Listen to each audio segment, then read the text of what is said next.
Hey everyone, this is Tom from MonTac here, doing the weekly MonTac Round-Up for April 26th. We had a lot of interesting matches this weekend.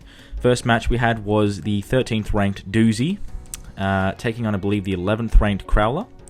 Squishy was taking on Shadow Wolf there, so the 9th ranked taking on 6th ranked Shadow Wolf. We had the, I believe, 10th ranked taking on the 14th ranked Fury card, so World taking on Fury card. We had Rich Potato taking on Charging Badger, so that's I believe that was number 4, taking on number 3. And then finally we had the rank 1 SM Robo in a title match against the rank 2 Misfire. So we definitely had a lot of interesting matches here, and the ladder has changed significantly. But first, let's get to the very first match of the card, which was Doozy taking on Crowler. Now, Doozy went into this match with 2 losses, no wins, no draws, and Crowler was coming off his first loss. It wasn't in game; it was off a forfeit, but still, you gotta wonder, that definitely weighed heavy on his mind. You don't want to have that negative record. So they came into the match.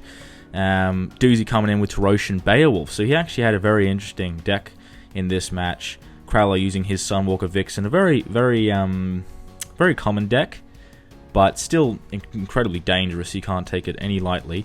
A lot of those high-level players are using it right now.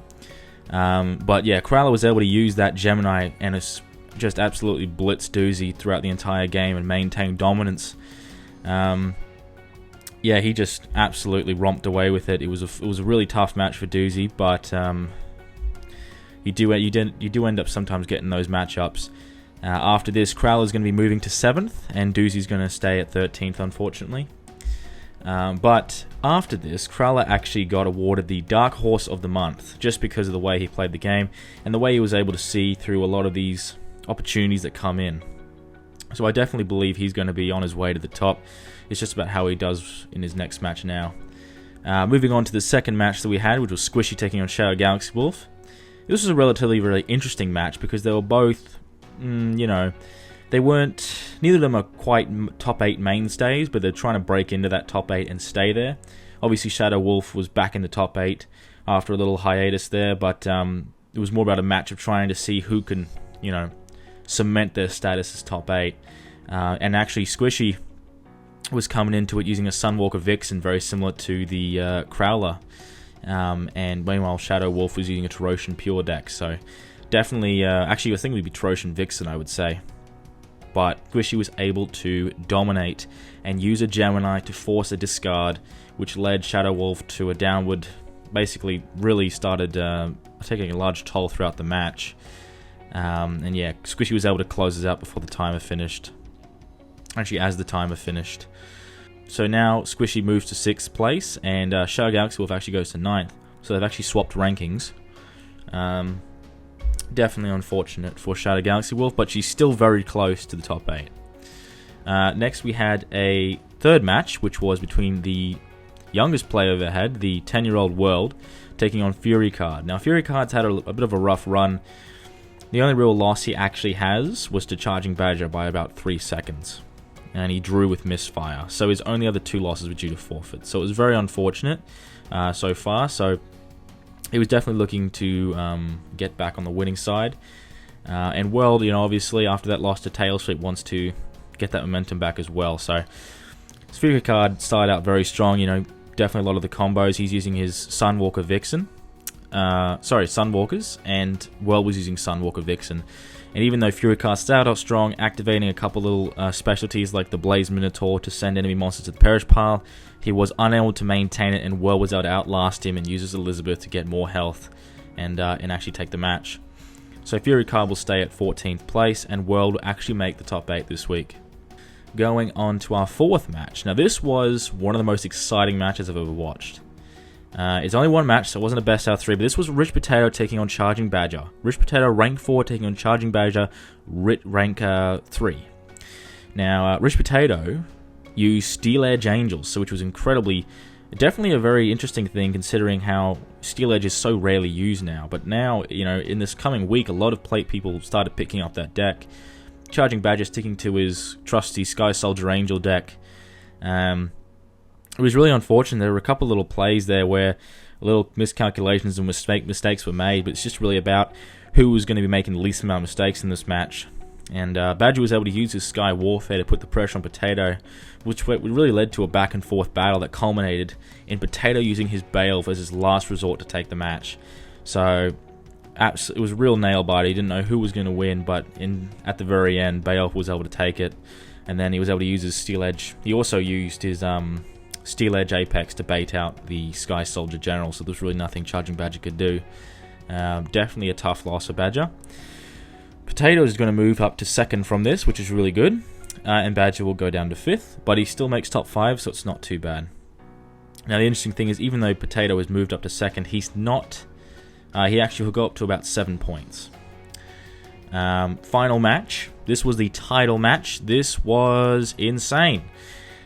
We had SM Robo taking on Misfire. Misfire going into this match undefeated. SM Robo coming off a really upset over Potato.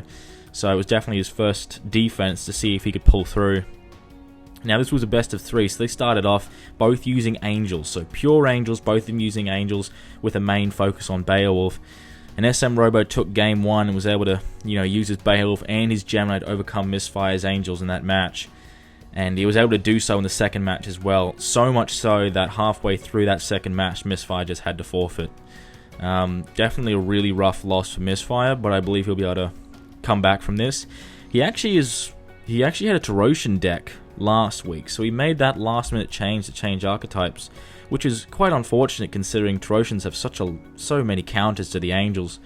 I believe he saw so many top players using it, he decided to go with that, but let that be a lesson. Just because you see the top guys using it doesn't mean you should. The Robo is going to be staying at 1st, and he'll retain and become the April champion, so he will win this competition for April. And Misfire will go to 3rd. So, definitely unfortunate for Misfire there. He's not out of contention. But the interesting thing is, even though Rich Potato beat Charging Badger, he will not be close enough to take on Robo, unfortunately. Because as we look over to the ladder, our actual top 8, the actual top 8 is very interesting because, and this is for the rankings, so this will include all the rankings from 1 to 14 at this point. But yeah, so rank 1, we're going to have SM Robo on 10 points. Rank number 2, we have Rich Potato on 7 points. Now this is what I'm talking about. There's an actual ruling, so you can't actually have matchups with players who are more than 2 points apart. So unfortunately, because Rich Potato is 3 points behind SM Robo, he will not be able to take on SM Robo this week. He will have to actually take on Apocalyptic, who comes in at 3rd with 6 points. Now the winner of that match, Rich Potato and Apocalyptic, will be taking on SM Robo on the following week, and that'll definitely be very interesting to see. 4th place, we have Misfire coming in at 5 points. So actually I just realized Misfire is going to go to 4th. Yes, that's definitely a really tough loss for Misfire there. Badger's going to go to 5th, and he's at 4 points. Squishy comes in at 6th with 3 points with his win over Shadow Wolf. 7th is going to be Crowler on 3 points. And 8th is going to be World on 3 points. Now, outside of the top 8, it definitely gets a little bit interesting because we have a bunch of 2 points. So in 9th place, we have Shadow Galaxy Wolf with 2 points. 10th place, we have Tail Sweet with 2 points. 11th place, we have Shadow with 2 points. 12th place, we have Albin with -1 point. 13th place, Doozy with -3 points. And 14th place, Fury Card Battle Zone on -3 points. So definitely a very make or break week there. A lot of players that were in the top have been moved, and we've definitely noticed. We've got both Romanians now on the ladder, so it's actually quite a diverse ladder. We've got Australians, US, and Romanians really populating it, with the majority being Australian this time. So that's definitely very exciting. We actually have a couple of new players joining as well, so next week is going to be even more exciting. We're going to have more and more placings, and we're going to have more and more players. So again, congratulations to Crowler for getting Dark Horse of the Month with his Sunwalker Mistress deck. Definitely well earned. And so that's been the weekly MonTac Roundup. Keep in mind there is the tournament in June, and there's always monthly competitions as well. So definitely you want to get into that top 16 before June and make sure you can make it, because new players are coming all the time, so you're not guaranteed a spot. Definitely really excited to see that. This has been Tom for the week. Alright then, you guys have a good one. See ya.